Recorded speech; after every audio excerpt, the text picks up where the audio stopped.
Hi ma'am, koi ngasi se mama gi manakta hai thinba lai ni ko mama se koi gi Manipur gi tanglabu mamom koi gi Moirang gi jojo ras mama ni ko mama se hoje aina chappa kanda sumaina baba su mama gi mateng panga lerame thabak tongina lerame do thibi gi hai khara thinba lapani thibi chana baina. Hi mama. Yawana honarame ko sine ma'am hingnabi lamfamda koina honnarise. Mama yam nungsi masak yam phajai. Mama se oh mama se mi de dum mama gi po se mi dum la po oibraba oye oh oh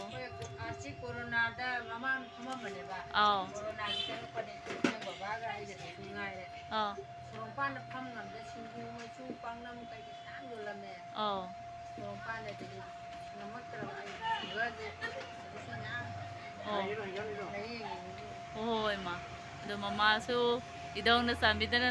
na yaw da boy view ko hoi yang ngai sa gi hai ba da koi na chen da di hoi ni le ke ma bu ngom le bi sina ke hoi ma sa kan ning yamna hoi hoi da yam sa ga ko adi ku puru ni chai puru mahi le ba hoi mama hoina mama ga baba ga na thongna leina akhoi abi mase Manipur ima lebaki damakta di mingset leba mamom ne haijage adu thongna halan ba ya de ko ma gi damakta hinggadabane mama hoina thongna hapiri do. Thank you mama isin loriba thodang se mayam sini ko masa oiba singi damakta